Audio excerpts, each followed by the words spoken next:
can't buy. It resides between my eyes. Walked through the fire, came out better on the other side. See, life's like a beach if you find the sand. And right now, I feel like 100 grand. You are listening to Inspired Insider with your host, Dr. Jeremy Wise. Dr. Jeremy Weiss here, founder of InspiredInsider.com, where I talk with inspirational entrepreneurs and leaders. Today is no different. I have Stephen Whiting of StreetText.com. Before I formally introduce you, Stephen, I always like to point out other episodes people should check out of the podcast. And this is going to relate to paid ads and sometimes even the agency world. It's kind of like a cross between SaaS and agency. But I had Jason Swank on the podcast who talked about how he built up an agency to 8 figures and sold it. And then he's been buying up agencies. He also has an agency group. That was a really interesting interview. Also talked to Kevin Hurrigan, who Kevin had an agency since 1995. So he's really talked about the evolution of the space and his services and the companies. That was an interesting one as well. Check more of them out on InspiredInsider.com. And this episode is brought to you by Rise25. At Rise25, we help businesses give to and connect to their Dream 100 relationships. And how do we do that? We actually do that by helping you run your podcast. We're an easy button for a company to launch and run a podcast. We do the strategy, the accountability, and the full execution.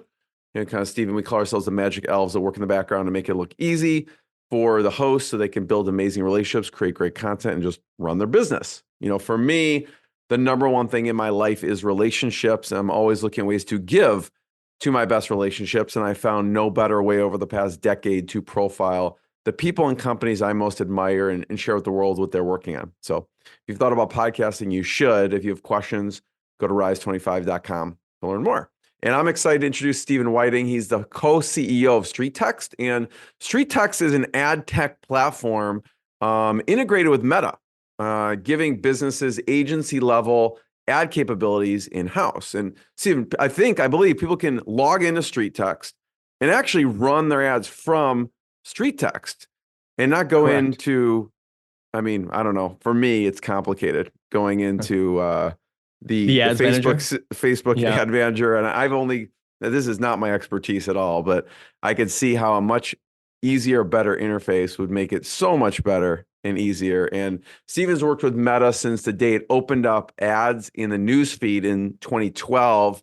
And StreetText has worked extensively in the real estate industry, and their customers have generated over 5 million leads, translating into hundreds of millions of dollars in value. And StreetText serves other industries and agencies alongside the real estate niche as well. So Stephen, thanks for joining me.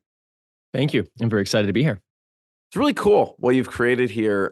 Just talk about StreetText and what you do. And if you're listening to the audio, there is a video piece, and I'm going to poke around StreetText as Stephen talks. So tell us a little bit more. Perfect. Thanks, Jeremy. So StreetText is an ad tech platform, like Jeremy said, that's connected to Meta.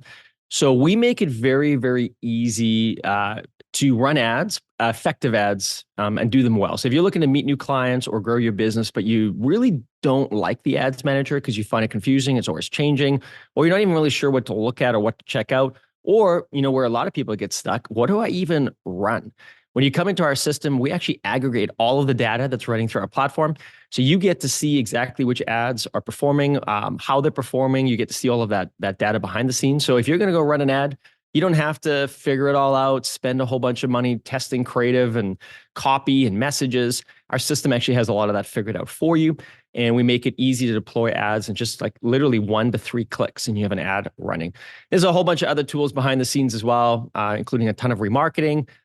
We have ways of optimizing the audience. We can even rotate ads. There's a lot in there.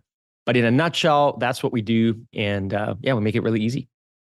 Yeah, we'll talk about what you consider a secret weapon and also split testing and other things. But I'm curious about the niche early on, because you serve a lot of real estate. I'm curious, early on, to me, it seems like a very cool tool for agencies to use to run things for their clients. So yes. I'm just interested on how you kind of got into this I mean, you went all in on the real estate niche, and I know you help other niches, but why that as opposed to maybe going after agencies using the platform?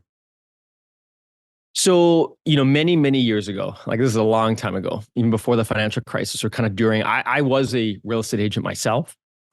And I had some, background on like real estate development, and then got into commercial and residential. And so, and I enjoyed it. I really loved doing what I did, but we just couldn't help ourselves in creating a software product. And it took a few iterations to lead to where we are today. The name StreetText actually comes from these textable sign writers where people could text a number. I don't know if you'll even remember this, so maybe some of your listeners will, where you could have a sign on top of the for sale sign, and it would say like, text this number to this number, and you'll get all the information about the property on your phone. And that was a long time ago, but we were basically the first in Canada to run that initially.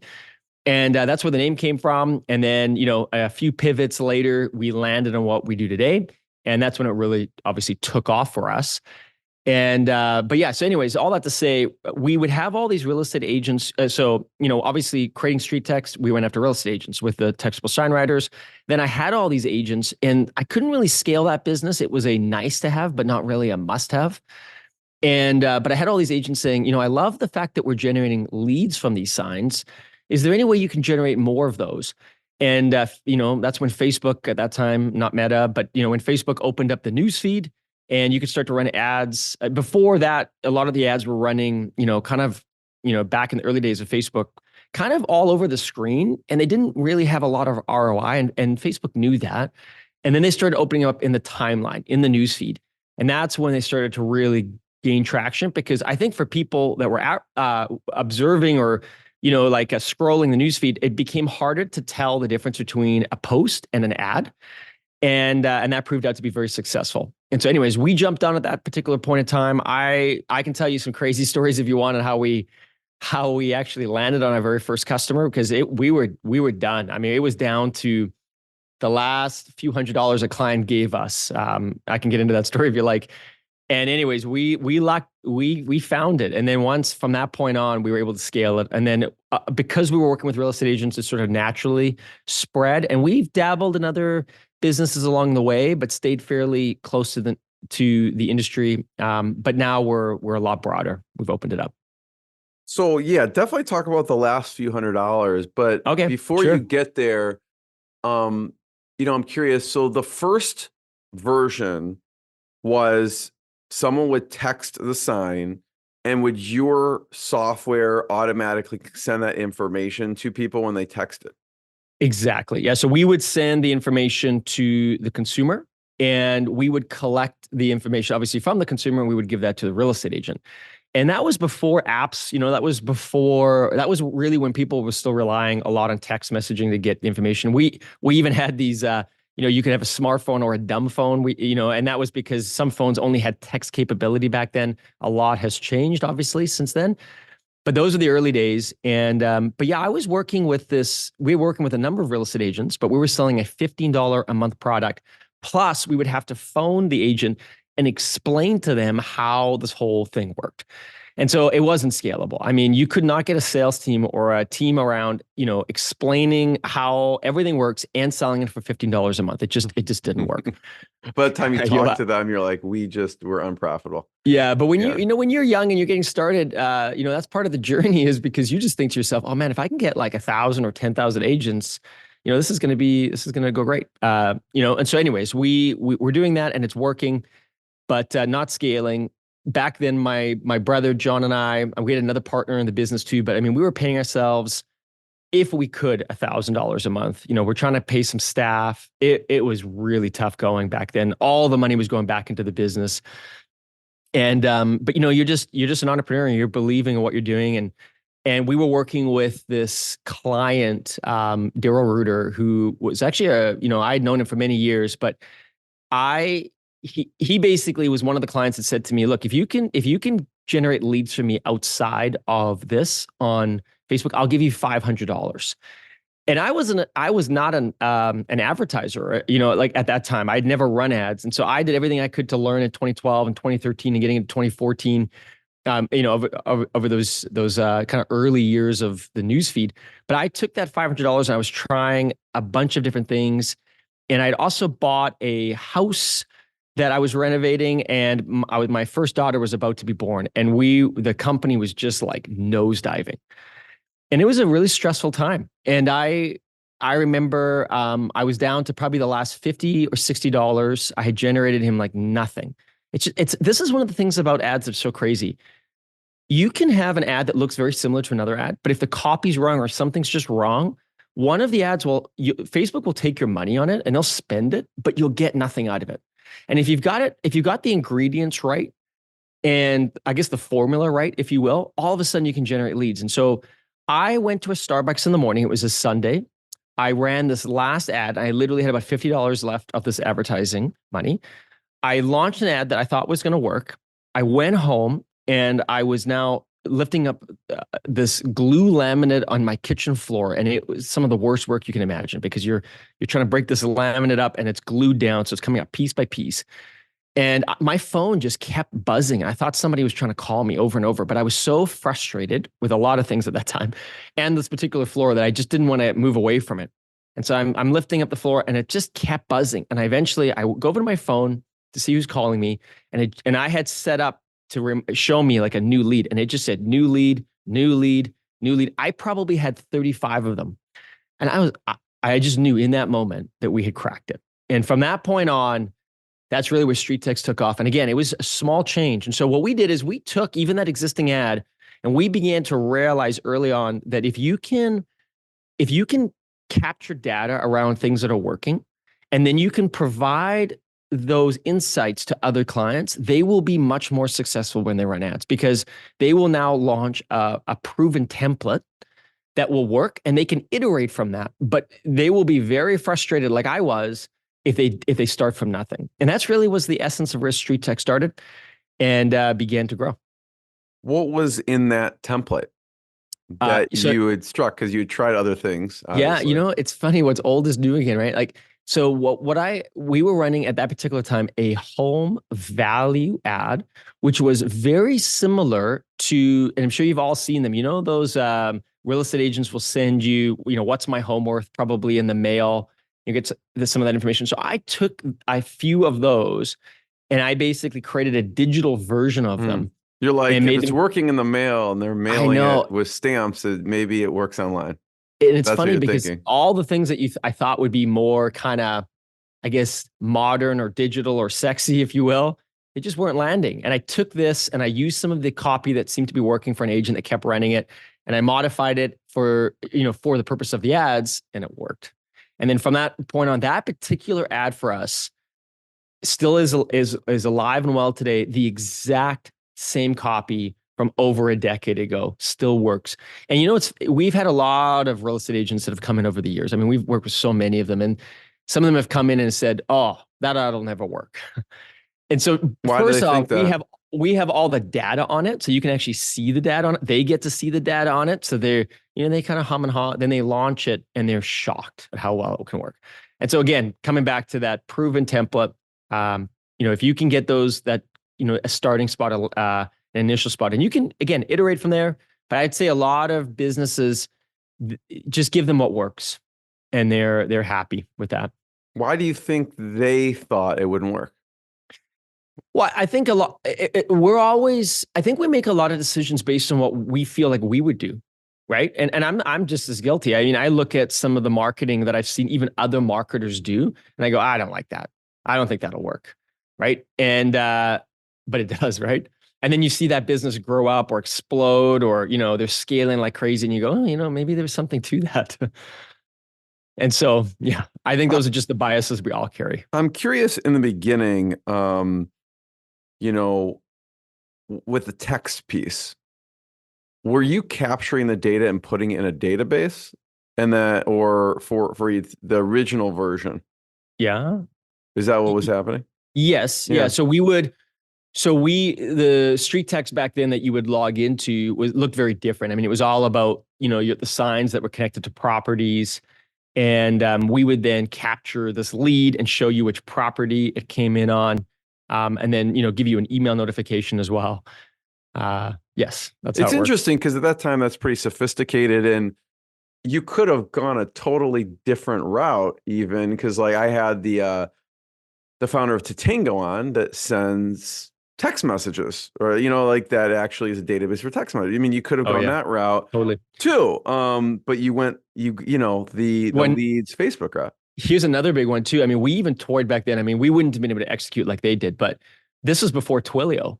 And so we used to spend a lot of time thinking, could we take this technology and create more of a platform that other businesses could work on? And now Twilio executed on it Yeah. incredibly well. I think they're public now, aren't they? Yeah, they Yeah. absolutely are, and they've done very well. But Yeah. but the point was, there was a lot of other use cases to your point, and that's what I love about business too, is that you kind of get into it and then you get a little bit more insight, and then you make another decision to get more insight, and you just kind of continue on.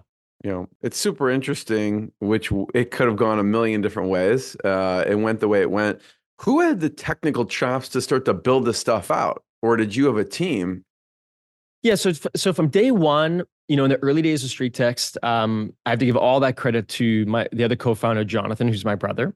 So Jonathan was the sole developer in the early days. Today, I mean, he obviously spends very little time in that area of the business, unless he has something he really wants to get out, and then he jumps in and pushes out a quick product release or a feature release. But back then, I mean, we really owe it to him. I mean, he worked tirelessly to get all of that out. In the very early days, he ran a web shop on the side as well. So he was not only building our product, but building, websites for customers. And so he did a phenomenal job. And he's but that was more early back in the day. He was all self-taught. You see a lot of that today, but back then, everybody was sort of going to some sort of digital school or going to computer science. John learned it all. He has an interesting blend too. He's very fortunate where he has a very good understanding of the technical, and he can think like an architect, but he can also design, which is a rare quality. Most developers like to be back end, front end, or you have a designer, at which obviously we do today. You got all these different elements of your product team, but John was able to sort of see it from his mind, design it, and build it, which is a great quality. So we're very lucky to have him on the team. That's amazing. Yeah, exactly. So for the beginning, like you said, there's a few $100s left. You finally get an ad that's working, and Daryl kind of funds that initial test. What was the next milestone of a customer client for you? Well, I mean, from there, it actually grew quite quickly, because what we would do is we took Daryl's case study. So I actually ended up creating, that would be our seller version, if you will, for real estate back then, was the home seller side. It didn't take me long with that confidence to then find some buyer ads that were working, which back in those early days of Facebook, I mean, to generate leads for 10 cents was not uncommon. And so it was just insane, right? Like it was so impactful that many real estate agents, it almost kind of, they couldn't believe it, and it surprised them so much they almost backed away from it, if that makes sense. We would blow them up. We would blow their database up. We would blow everything up, and they would be like, whoa, please pause everything. I don't know what to do with this. And anyway, so we took the case study from Daryl. We now had buyer and seller campaigns. And I just went to all of our existing StreetText customers that were on the textable sign writers. And I basically pitched to them, what we could do for them. And we strung it together back then, because now we didn't have a product for it, right? So we strung it together using a bunch of different tools. I literally had the early version showing up in a Google Sheet for them, and the leads would show up in a Google Sheet. They didn't know how they ended up there. It was super, super manual on our part. But again, just getting that MVP out, proving it out, but people were all over it. I mean, those early days of selling it were pretty easy. And then I also think that there was there was a wave beginning. Was this a self-service, like the real estate agent? Walk me through. No, so back then it was really us. We had to run the ads for you. So we were essentially like a tech-enabled agency. Yeah, but we weren't selling agency prices. We were selling it to you if we had software. And that was very successful in scaling and selling it, because people wanted it, but it was also very, very cost inhibitive on our side. We literally had members running it like an agency, and we weren't charging that money. So it made scaling challenging. So we ended up, needing to get some funds and things in those days too, to kind of help. But yeah, so we were essentially the first agency on the platform too, and it was us. Talk about pricing. How did you come up and decide on pricing at that time? So pricing is another really great. I mean, there's so much on pricing. Pricing is just a fun. I think there's so much science in it, but there's also just a ton of like art, right? We actually had. So we were charging on the first product $15 a month, if you remember. And so the very first version that we sold of the kind of ads component, we came up with $80 a month. And we thought it was insane. Like it was so expensive. Like would people buy it? And they bought it. And we were like, oh man, this is amazing. Like, we were making, now in like 9 months in the previous product in 1 month. And we were like, just so excited. And then we went to this a speaking event of some sort, and there was I forget exactly who was there, but there was a company there, and they said, what you do with pricing is you double it, and if nobody complains, you double it again, and if nobody complains, and we were like, that's insane. But we went for lunch, and we were like, you know what, we're gonna do it. We're gonna double it. We're gonna see what happens. But we were freaking out. We doubled it, and we sold just as many, right? And we considered doubling it again, but we got scared. We got scared at that point because every once in a while when you do double it, you get the odd person that'll kind of like, you like look at it, you look sideways, but still, even at $160 a month back then, we were opening up agency level marketing, which anybody would have charged $1,500 a month for, plus a retainer, maybe even $2,000 or $3,000 a month. And we were doing it for $160 a month. The problem is we weren't communicating it that way. So, because you just don't know what you don't know. But anyways, that's where we started. And that pricing ended up working out pretty well for us. And we've tested it. I mean, we have clients that if they want more kind of like, I guess, a little bit of an agency arm with us today, they can spend upwards of $1,000 a month. But most of our clients are sitting somewhere in around $200 a month today on our product. Yeah. Yeah. If you're looking at the video part, you can see StreetText. I mean, you can poke around here with the product and you can see even still today, if you get the 12-month plan, I mean, if you watch this in 2 years from now, I can't guarantee this is the same. No, the pricing will be different. You better lock it in now if you're listening. Yeah. You're thinking of getting it because they could double it on you. But it's still $160 right here if you get the 12-month plan. Right? Yeah. And this pricing actually worked well for us too, because you'll notice in this old pricing, again, it might not be the same when you look into the future, but we would charge upfront for either 3, 6, or 12 months, which I'm staring at on the screen here. And the reason we did that too is, we're still in right now, a lot of it is lead gen. We have a lot of branding and marketing now built into the business, which I would say is a totally different kind of angle. But we did not want people signing up for our product to try it for 1 month. Now, we did create a trial, and we still have that today. So people can come and try the product out, and they can test it out, no commitment. We don't take a credit card or anything. They can try it out. But if you're going to commit to the product and use it, we know you need to commit at least 3 months. And really, you should do that for any marketing angle you're going to try, right? You do need to commit a certain period of time. And so that became just a part of our pricing. And I would say the agents that commit longer and they just invest mentally longer, they do really well because they're thinking now longer. They're building systems that are longer. And so that worked out really well for us. And so churn was a lot higher on the month to month. It's a lot lower when you commit to an agent that has that kind of longer mindset, or now today, any business that just has that longer mindset. There's so many decisions here, and including the trial. So I'm curious, people go a 7-day trial, 14-day trial, 30-day trial. Why 7 days? Sure you've searched long or thought long and hard about this one. Yeah. So 7 days is for those listening, it is a beautiful trial period. Not to say that some of your customers won't be frustrated, and some of them will be, because 7 days is really not long enough to, really get your hands in. But keep in mind, and we're becoming more of a PLG motion, and that's like a product-led growth motion in the future, which means that when you sign up to a product, it's very, very intuitive. But there's elements of our product today that are not yet I shouldn't say that. You can sign up and get connected pretty easily, but you can run into, like, we're connecting you to Meta, right? So they can be the odd challenge or disconnect or thing that we just need to help you with to get that all connected. But one of the beautiful things about our product is that even in 1 day, like if we have somebody that signs up for StreetText on the trial and they get Meta connected and we help them, or they can do it themselves. But if we help them or they do it, they figure out how to launch their first ad. Typically within a few hours, they've got leads coming in.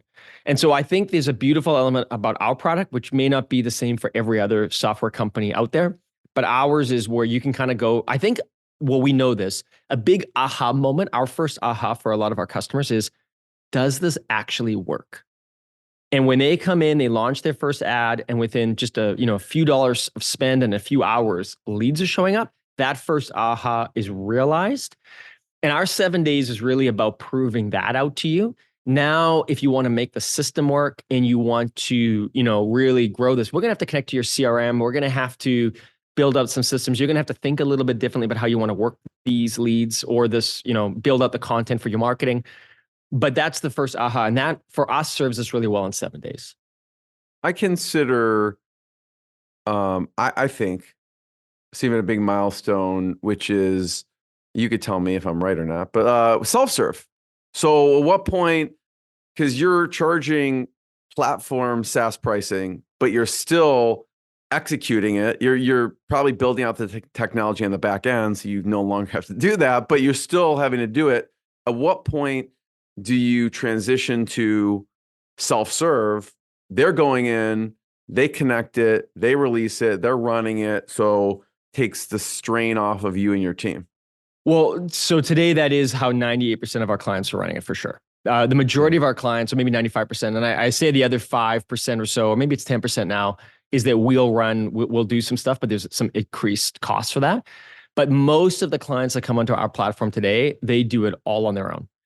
We really, our product is really well situated for that marketer mindset, and it could be any business. Like I'll say real estate agents, but real estate agent is obviously in the business of selling real estate and meeting clients and doing all of the real estate business, but they have a marketing function. They believe they do, and they love marketing, and they want to be the number one agent in the community, or they just want to make sure that they're seen or people are talking about them, et cetera, right? So they put that marketing hat on and we serve them incredibly well. And that can be the same for even if you're a marketer in an existing business and you just want to access tools at the agency level, you could use our product. Or, so that marketing, I guess, persona around our client is a big deal, because if you're not a marketer, you can still get value in the real estate side from our product by just, launching a few ads, but then you'd be better off having us run the ads for you, even though you could do it yourself. We've made it so it's so dead simple to do, but just like any other platform, some ads are going to perform better than others. You need to be kind of looking at that. We make it easy to make those decisions, but nonetheless, it's not like AI is yet running those ads for you. And so you have to have a little bit of a marketing kind of desire behind the scenes. At what point could you actually transition that so that it was self-serve? Entirely? Yeah.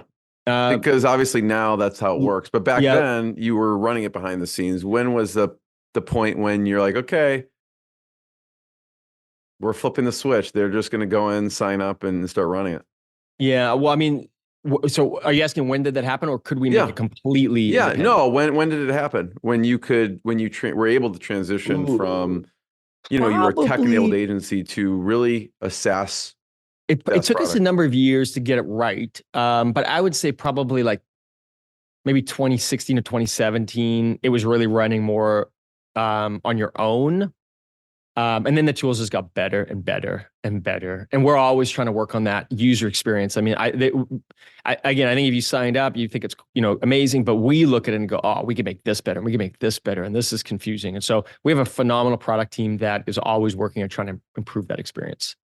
I want to talk about the features, because, all these features come from customer feedback or you internally are experimenting with, we think this is going to make it better, right? So it started off, it's just a fascinating evolution from just a text. Now you're actually going in and you're able to launch ads for people. You can see here, you can launch an ad funnel in a few seconds. It syncs with your CRM. You're in control of text message automations, custom domain, masterminds, webinars. Also, there's a library of high-performing ads, one-click split testing, Zapier integration. There's 100% of ad budget spent directly on ads, and people are managing it inside of. That's right. Platform. They're using their own ad account. Yeah. They're using their own business manager, which is a big deal too, because if you want to build your brand and if you want to make sure that you're not losing, And again, it's just a different model, but a lot of companies will take a percentage of your ad spend, right? We don't do that. So 100% of your money is spent on ads that you spend on ads. So talk about maybe one of these key Sure. features Well, and how you came to actually deciding to sure. launch it. If you don't mind, maybe I'll talk about a couple because they can lean into each other a little bit. But the one of them that's really popular with us, which again, nobody else really knows or does, is a little bit lower. And it talks about our split testing. So that one-click split testing.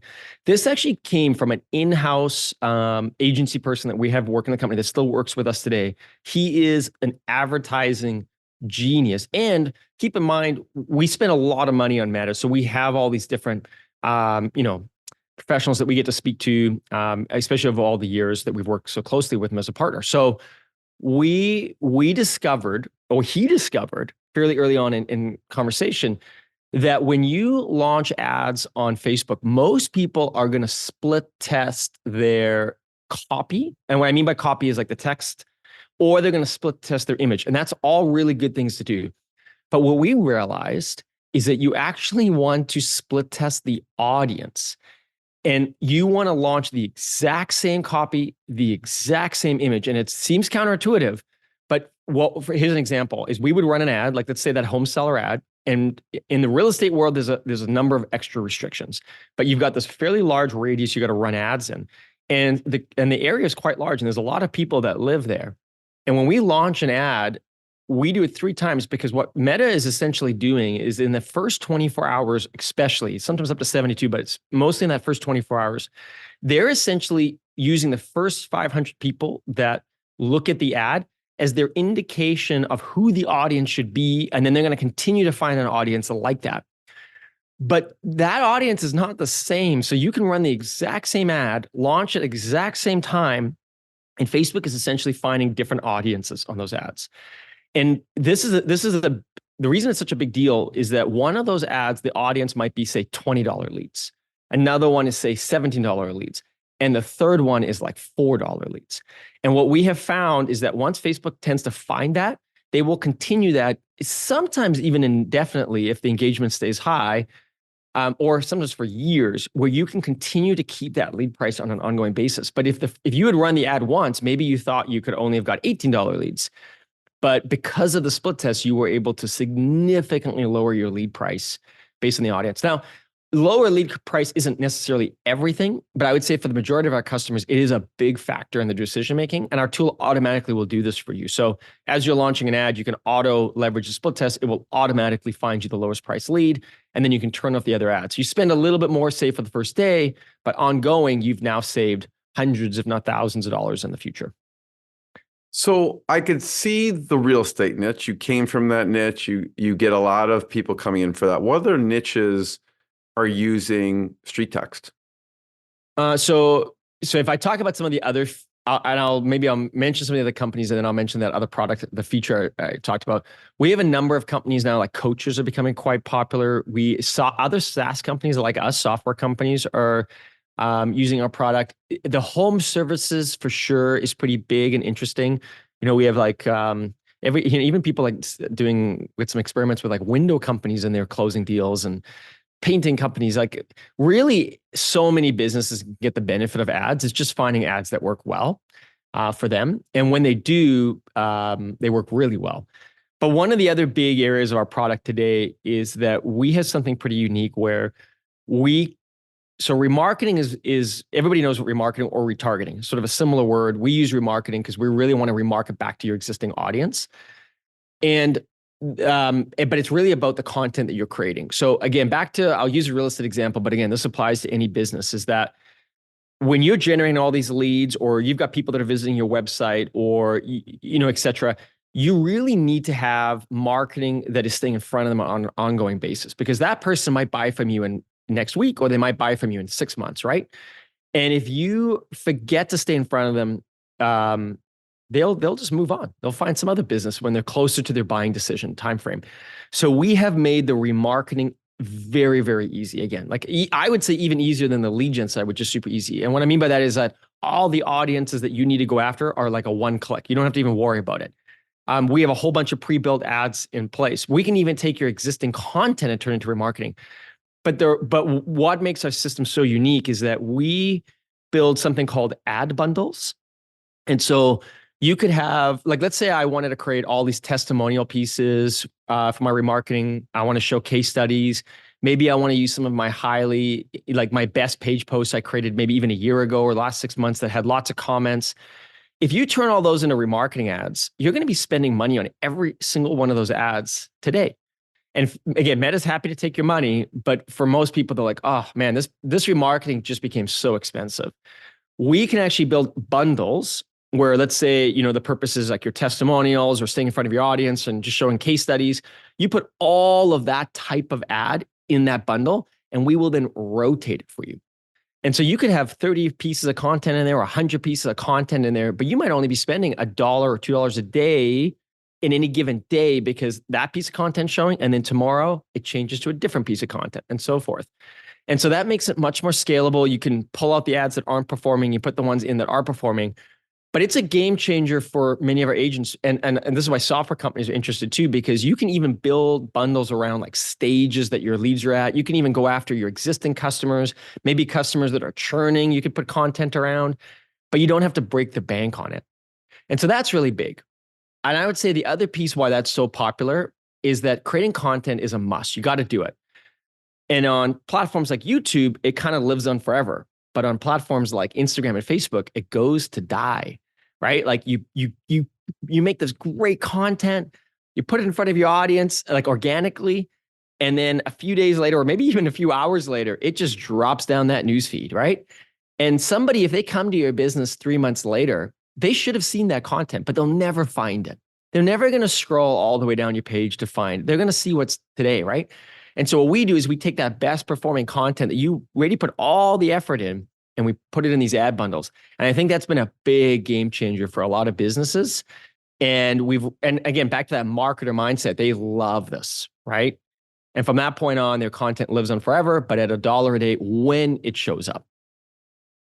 Yeah, I was in the front of the interview, I mentioned the secret weapon. And that secret weapon that Steven's talking about is the remarketing piece, right? You spend all this time, energy, and money, and then just for like a couple of dollars a day, you're actually back in front of them, utilizing the effort that you did in the first place, I imagine, right? Yep. Yeah. Go ahead. No, I was going to say, I think my favorite is when we got all these, stories of this, but like when customers just start saying that they're in a Home Depot and somebody walks in and says, I see you everywhere, right? And that's the power of it, because you're only targeting the people now that are in your database that matter most to you, and they do see you everywhere. Do you have agencies managing their agency and their clients using StreetText? We do, yeah. Mostly they're real estate agencies, and what they do is they kind of use the same technology that we built to scale up. So they can, depends what they want to do with their customer, but they can either run ads for their customers, or for a lot of them, that's actually essentially how most of them are doing it today. They're linked to say 20 or 30 different customers. They then come in, run all of that behind the scenes for the agent and do that. So an agency can definitely use the tool as well. I would love to highlight what you do a little bit more with an actual story. I don't know which one would be best to talk about. I know you have a few. There's Lori, Donna, Wendy, just to name a few. Which one would be best to highlight? Well, so there's so many. Like if I mention a customer like an early on, like we still have many of our customers that started with us on day one, that first product, that first version that we sold. And, one of them that came in fairly early is this lady named Donna Swansea. And I never even knew she was even around. That, again, back to the PLG motion, like when people are running on their own. And we sent this email out, and I was asking a question about who had, having success. And she said, oh, I just closed 7 clients last month from StreetText. And I'm like, well, wow, that's a big deal. And I started talking to her and found out that she is as far removed from ads and like the traditional way of working leads that you could ever imagine. Like she's not calling them. She wasn't, she didn't want to do any of that. She really was like almost like our first remarketing candidate in the sense that she did a video of herself she had emails, and she would just email them and send this content out on an ongoing basis and just ask them questions. And she was generating so many leads that enough of them would respond, and then she would turn those into like obviously customers.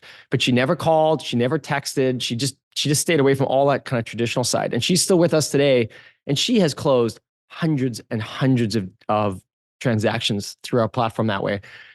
And then on the other side, I mean, I'm just thinking of a recent webinar we did. We've got what was her product? Was she selling like real estate? Real estate. She's a real estate agent. Real estate agent. Yeah.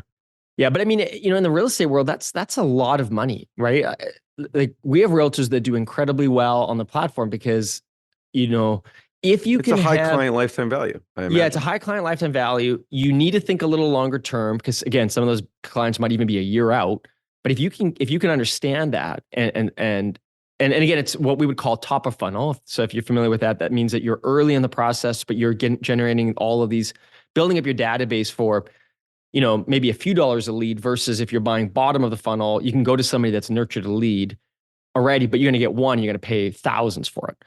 And so she's happy to do that. And I really think top of funnel is the best way to go because again, back to that marketer hat, I'd rather have 100,000 leads in my database than 10, but because the 100,000 leads, anytime I email them or from market shifts or anything else, I can communicate and I own that now and I can stay in front of them. So I don't know if that fully answered your question. That was just in regards to Donna, but. For sure. I guess my other question is growth. One of the things from my research, obviously you grew, there's word of mouth, but you've also grown through partnerships, it seems. Other people in the real estate, talk about growth through partnerships. So partnerships is based. I mean, if you just summed up 2024. If anybody listening, I so recommend growing through partners. We obviously we grow through paid ads. We grow through a bunch of variety of ways, but partners I find is just one of the best ways of maybe growing a product like ours. But when you can get to that influencer or somebody that understands it and has that their loyal customers already. And then you can just communicate through them. That is by far the fastest way for us that we're growing today. And I just, so partners is a big deal. I mean, we're going to have 50 platform partners on by the end of the year. I mean, we got amazing ones. And what I mean by that is like an example is we work with this really phenomenal company called iList. They have software that provides a lot of information in real estate in regards to valuations and whatnot. And that we built those ads right into our platform. So you can be an iList customer, you come to StreetText, you now have ads that work on their platform and they, customers love it, they love it, we love it. And it's a much more sticky kind of integrated connection. Even with CRMs, I mean, we do a lot with a company called Follow Up Boss in the real estate world. That's what I was referring to. There's I think a joint webinar that you did talking about with them. And it seems like a good marriage there, right? I mean, it allows their CRM to follow up, et cetera. Yeah, and it's really powerful too when we connect to your CRM because now, let's say you got 20,000 leads in your CRM, because of the integration with StreetText, all of those leads can now automatically be synced to Facebook 24/7. So when you're running remarketing, you never have to download a CSV file and build a custom audience. It's all done for you automatically. But even better than that, you can segment those audiences automatically. And so where people in Follow Boss love us is they may have like remarketing bundles that stays targeting leads in their lead stage in Follow Up Boss. And the moment a lead goes in or leaves that lead stage in Follow Up Boss, the ads that customer is seeing are either automatically turning on or automatically turning off. So it's pretty powerful, right? It just gets that much more integrated and that much more sophisticated. Partners are big for us. First of all, Stephen, thank you. I have one last question where I just want to hear about through your journey, mentors. It could be distant mentors, maybe books, resources, or it could be actual mentors. Before you answer that, I want to just point people to check out StreetText at StreetText.com to learn more. And it's just a fascinating journey of you could have gone, I mean, it's amazing to me, Stephen, you could have gone had a text messaging platform. You could have had an agency that just used the platform and served all these clients and probably charged 4 times as much. It's not as scalable, of course. And you went the SaaS route to help these people self-serve manage. I mean, you still have a component, I know, if people don't want to manage themselves, that you'll actually help them do that. But it's pretty amazing what you've done. So from mentorship standpoint, who are some of their personal mentors or distant mentors, and some of the lessons learned there? Yeah, I mean, we've been very fortunate. We've had a lot of phenomenal mentors over the years. We live in I'm out of a place called Kelowna, British Columbia, up in Canada. And when we first started, there was really no companies like us.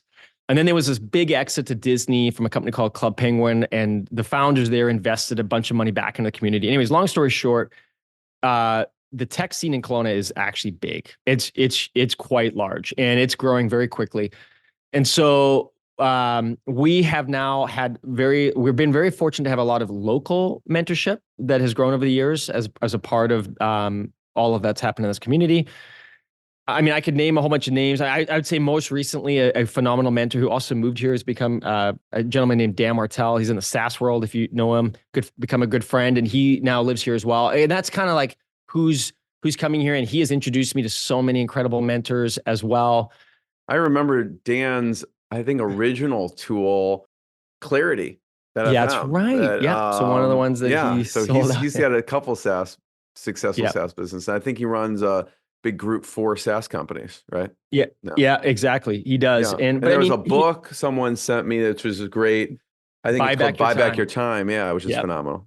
Yep, exactly. A great book. I mean, Lance Schaefer is a great mentor we've had in the past. I mean, there's just been so many. I could just name. So I guess I would say I'm very fortunate, very lucky. Like you, I'm an avid reader as well. So I try to listen to as many books as I can. I just think we're so lucky that people put their best work into a book, and then we get to either read it or listen to it. It's incredible access to $15 or $20, right? Yeah. It's a no-brainer to read as much as you can and learn from all these different lives, right? So first of all, Stephen, thank you. I wanted to encourage everyone, check out StreetText.com, more episodes of the podcast. And thanks, everyone. Thanks, Stephen. Thanks, Jeremy. What I got, you can't buy. It resides between my eyes. Walked through the fire, came out better on the other side. See, life's like a beach if you find the sailing right now. I'm feeling like $100 grand.